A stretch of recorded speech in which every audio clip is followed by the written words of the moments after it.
You have tried to quit. You have tried harder. You have promised yourself, this time is different. You have lasted 3 days, maybe a week, maybe a month. And then you were right back where you started, doing the exact thing you swore you were done with. And the worst part is not the habit.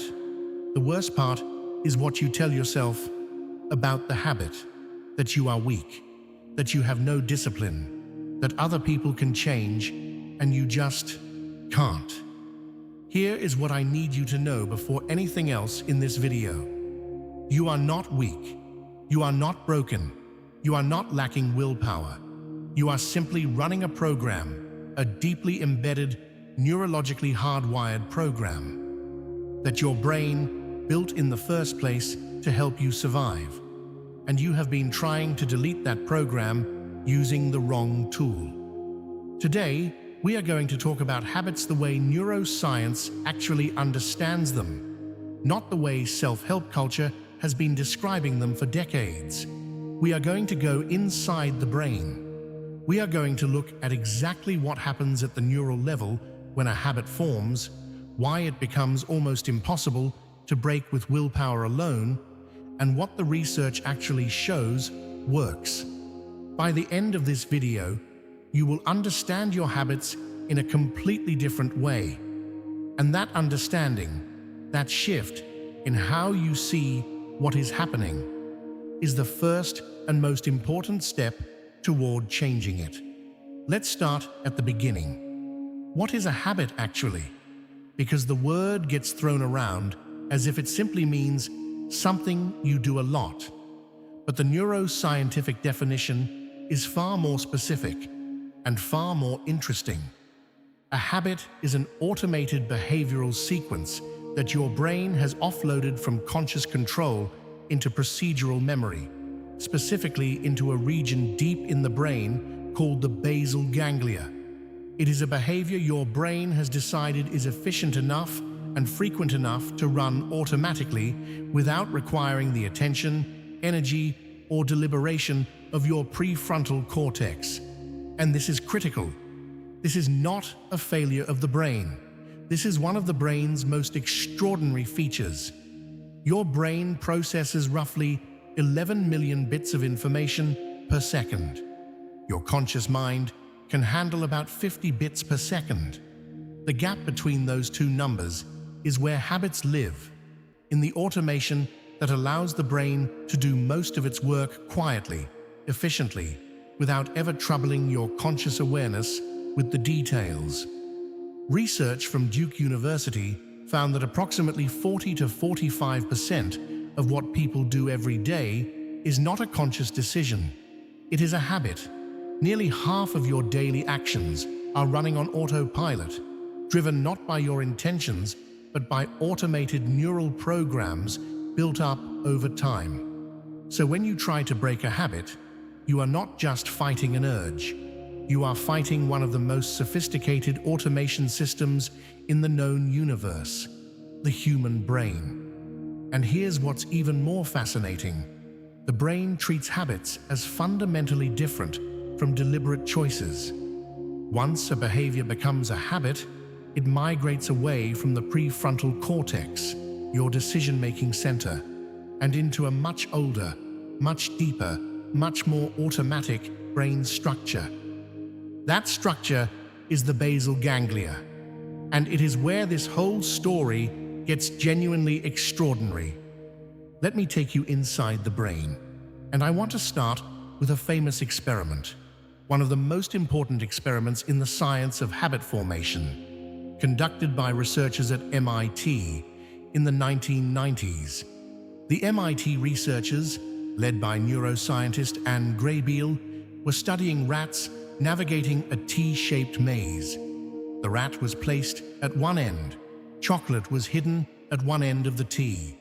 And as the rat ran through the maze to find the chocolate, the researchers were recording exactly what was happening in the rat's brain, specifically in the basal ganglia. What they found was extraordinary. On the rat's first few runs through the maze, its brain was blazing with activity. The prefrontal cortex, the thinking brain, was working hard. The rat was making decisions, scanning the environment, processing everything. High cognitive load, maximum attention. But as the rat ran the maze again and again and again, as the route became familiar, something remarkable happened. The brain activity dropped dramatically. The prefrontal cortex went quiet, and the activity concentrated, shifted into the basal ganglia. The basal ganglia, it turns out, is habit central.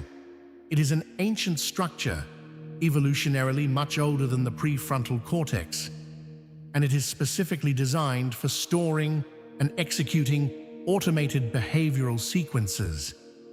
The basal ganglia has no language, no self-reflection, no ability to say, actually, this habit is harmful. It simply runs the program, every time, without judgment. And this is why habits are so extraordinarily hard to break. You cannot outthink them. The basal ganglia does not respond to arguments. It does not care about your intentions. It does not hear your New Year's resolutions. It simply waits for the cue. And when the cue arrives, it runs the routine and delivers the reward, with or without your permission. Now enter dopamine, the neurotransmitter at the center of habit formation. Most people understand dopamine as the pleasure chemical, but neuroscience has revealed something far more precise and far more important. Dopamine is not primarily about pleasure. Dopamine is about anticipation, about craving, about the prediction of reward. The research of neuroscientist Wolfram Schultz was transformative here. Schultz was recording the activity of dopamine neurons in the brains of monkeys while they performed tasks that had a reward. Initially, dopamine fired when the reward arrived. That made intuitive sense. Reward comes, pleasure chemicals fire. But something strange happened as the monkeys learned the task. The dopamine stopped firing when the reward arrived and started firing the moment they saw the cue that predicted the reward. The dopamine had shifted backward in time, from reward to cue, from pleasure to anticipation. And if the expected reward didn't arrive, dopamine dropped below baseline, below normal levels, producing not just an absence of pleasure, but something that functions neurologically like craving, like withdrawal. The brain registering the gap between expected reward and actual reward as a form of distress. The final neuroscientific concept you need to understand is what researchers call chunking. As a habit forms, the basal ganglia begins to compress the entire behavioral sequence, cue, routine, reward, into a single neural unit. It packages the whole behavior into one chunk that fires together as a single program. This is extraordinarily efficient, but it also means that once a habit is chunked, you cannot easily interrupt it partway through.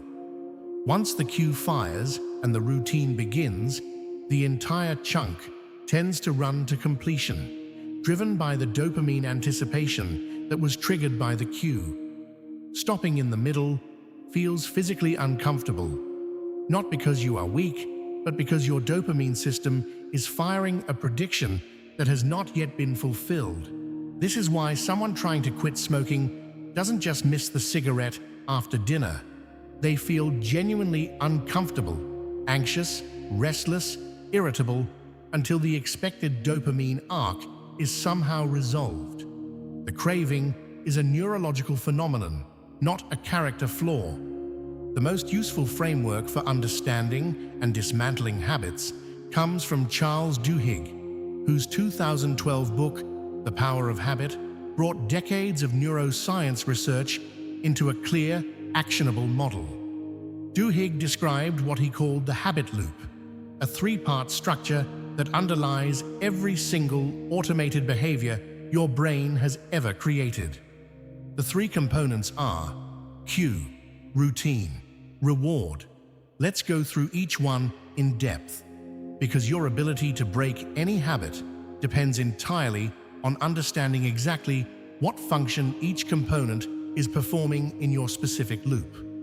The cue is the trigger, the environmental, emotional, temporal, or social signal that tells your basal ganglia to activate the habit program.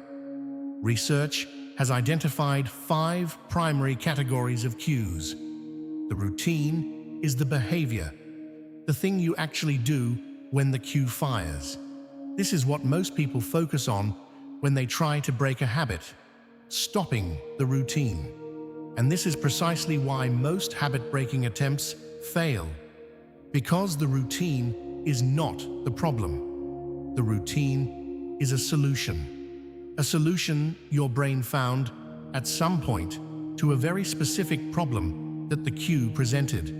And if you remove the solution without solving the underlying problem, the brain simply finds another routine to fill the gap. Research by Wendy Wood at the University of Southern California, who has been called the world's leading expert on habit formation, found that habits persist not because people want to engage in them, but because context cues automatically activate the associated routine before conscious intention has a chance to intervene. By the time you consciously register that you are reaching for your phone, your hand is already moving. The basal ganglia has already fired the routine. Your conscious mind is watching the show, not directing it. The reward is what the brain was seeking when it originally created the habit loop. And this is where most people are profoundly confused, because the reward of a habit is almost never what it appears to be on the surface. The smoker thinks they are craving nicotine, but research consistently shows that the craving is often for the pause, the break from a stressful environment, the social ritual with colleagues, the moment of alone time in an otherwise relentless day. The person who reaches for their phone constantly is rarely seeking specific content. They are seeking stimulation or social connection or relief from boredom or the dopamine hit of unpredictable reward. The late-night snacker is not always hungry.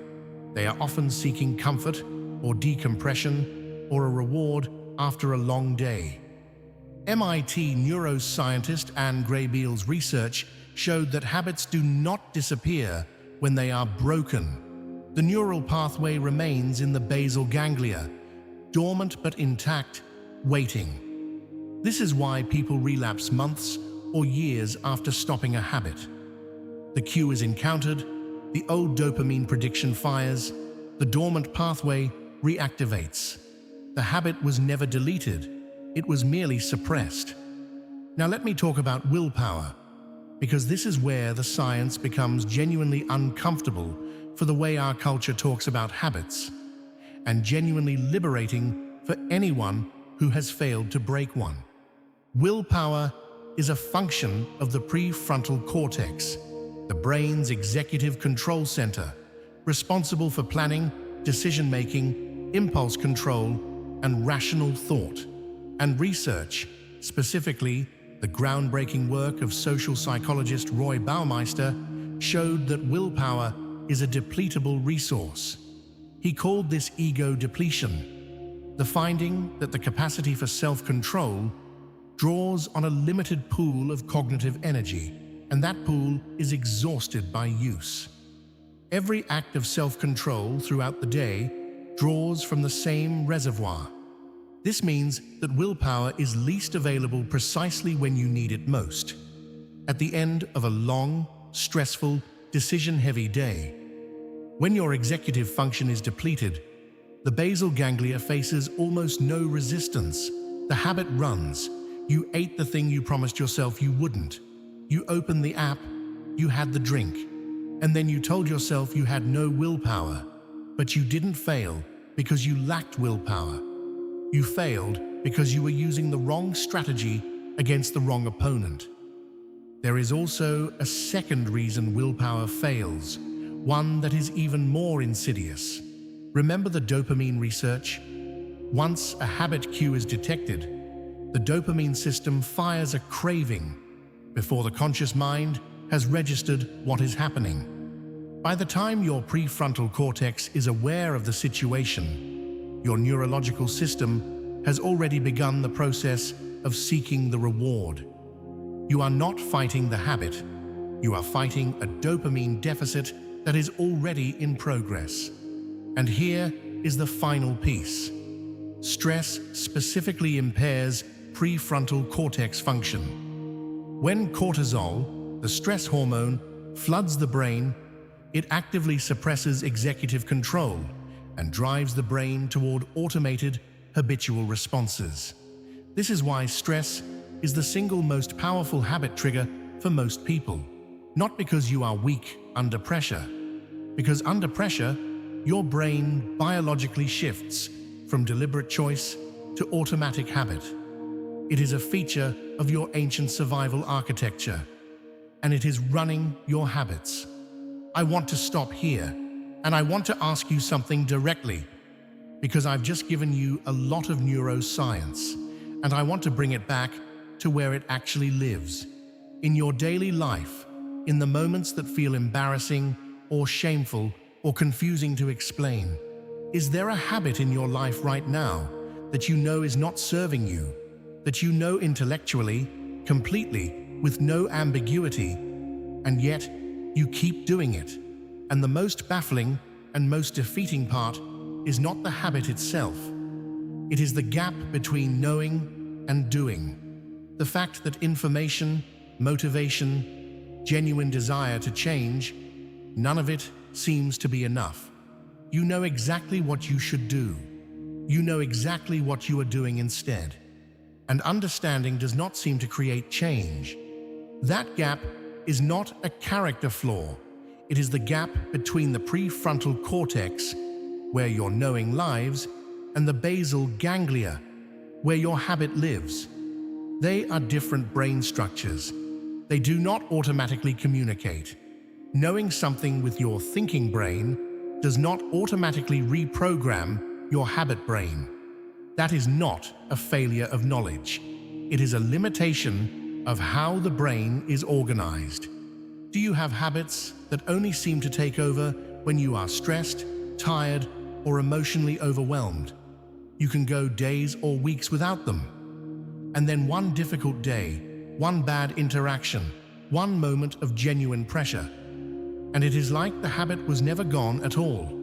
It reasserts itself, not gradually, but suddenly, completely, as if the weeks of effort simply disappeared.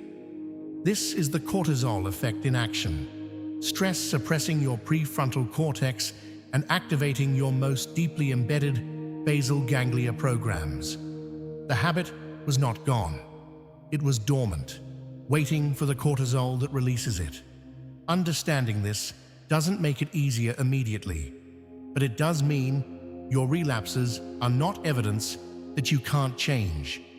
They are evidence of an unaddressed stress trigger that needs to be part of your strategy. Is there a habit you cannot remember consciously choosing? You simply noticed one day that you were doing it. Scrolling without awareness, snacking without hunger, checking your phone within seconds of waking. And you have no clear memory of deciding to start. You have no memory of the first time. It simply became part of how you move through your day without ever being explicitly invited in. This is chunking in action. The basal ganglia quietly building and automating a behavioral sequence below the threshold of conscious awareness. You didn't choose this habit. Your brain built it out of repeated experience without your conscious consent, which means you cannot break it using the same conscious mind that was absent when it was being built. You need to engage the system directly, at the level of the cue, the routine, and the reward. If you recognized yourself in any of these, the knowing gap, the stress relapse, the invisible habit, I want you to hear this clearly. Every single one of those patterns makes complete neurological sense. You are not failing. Your brain is doing exactly what it was designed to do. The question is how to work with that design instead of against it. So how do you actually break a bad habit? Here are 5 steps rooted directly in the neuroscience we have been discussing. Not motivational advice, not just believe in yourself. The actual mechanisms that the research shows can interrupt and rewire deeply embedded habit loops. 1. Identify your precise cue with forensic specificity. Most people say, I eat when I'm stressed, or I scroll out of boredom. This is not specific enough to intervene. Charles Duhigg recommends what he calls habit awareness journaling. Each time you notice a habit occurring, write down 5 things: the time, the location, your emotional state, who you are with, and the action that immediately preceded the habit. Do this for 1 full week. Patterns will emerge with a clarity that vague self-awareness never produces. The precise cue is the intervention point. Without knowing exactly what fires the loop, you cannot interrupt it before it begins. 2. Keep the cue and reward. Change only the routine. This is the most counterintuitive and most important finding in habit research. Attempting to eliminate a habit by eliminating the reward is almost always unsuccessful, because the reward is fulfilling a genuine need that existed before the habit. The craving does not disappear when the routine is removed. It simply finds another outlet, often a worse one. Duhigg calls this the golden rule of habit change. Use the same cue, deliver the same reward, but insert a different routine. The smoker who replaces the cigarette with a 5-minute walk outside gets the pause, the air, the break from the desk, the actual rewards the brain was seeking. The craving is satisfied by a different route. The loop is not broken, it is redirected. 3. Design your environment. Remove the cue. Wendy Wood's research at USC produced one of the most practically important findings in habit science. Behavior change is easier when the environment changes than when only the intention changes, because the cue-routine connection is automatic and pre-conscious. The most effective intervention is removing or altering the cue before it can trigger the craving. Phone addicts who remove their phones from their bedrooms reduce overnight usage by an average of 40%, without willpower, without motivation, without any deliberate effort in the moment. The cue was removed. The loop never started. Environment design is not cheating. It is working with neuroscience instead of against it. 4. Implementation intentions. The if-then plan. Research by psychologist Peter Gollwitzer at New York University found that people who form what he calls implementation intentions, specific if-then plans, are 2 to 3 times more likely to follow through on behavioral change than people who simply have goals or intentions. An implementation intention is a precise plan of the form. If X happens, then I will do Y. Not I will eat less sugar, but if I feel the urge to reach for the biscuits after dinner, then I will immediately drink a glass of water and go for a 10-minute walk. The specificity interrupts the automatic habit response by inserting a conscious competing plan before the basal ganglia loop completes. Gollwitzer's meta-analysis of 94 studies found this technique to be one of the most reliably effective behavior change methods ever tested. 5. Harness the dopamine system. Make the new routine rewarding. The final piece is the most often overlooked. Because habits are built by the dopamine reward system, new habits are only adopted when they generate sufficient reward to compete with the established neural pathway. Research by neuroscientist Wolfram Schultz shows that reward needs to be immediate, reliable, and anticipated to drive habit formation. This means the new routine you are building must deliver an immediate dopamine response, not a future benefit, not a long-term reward, but something satisfying right now. Habit researchers call this reward substitution, building in an immediate, genuine reward for completing the new routine. Celebrating the win, however small, noticing the positive physical sensation, allowing yourself to feel genuinely good about the new behavior immediately after completing it. The brain builds habits around whatever reliably delivers dopamine. Give it a reason to build the new one. Before I close, I want to say something about failure, because if you have tried to break a habit before and you did not succeed, you probably did not treat yourself with much kindness in that moment. You probably added a layer of shame on top of the already difficult neurological challenge of behavior change. And here is what the research on this says, unambiguously. Dr. Kristen Neff at the University of Texas found that self-criticism in response to failure activates the brain's threat response, the same stress system that biologically impairs prefrontal function and drives us back toward automatic, habitual behavior. Self-blame in response to relapse makes the next relapse more likely, not less. It is neurologically self-defeating. Self-compassion in response to failure, treating yourself with the same understanding you would offer someone you care about, reduces cortisol, increases the capacity to try again, and sustains longer-term behavior change. This is not softness, this is neuroscience. So if you relapse, when you relapse, because relapse is part of the process, I want you to remember what you now know. Your basal ganglia fired a dormant pathway. Your dopamine system ran a prediction that had been reinforced hundreds of times. That is not weakness.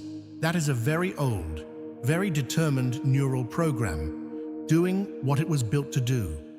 Get curious. Ask which cue fired. Ask what reward the brain was actually seeking. And begin again, not from shame, but from information.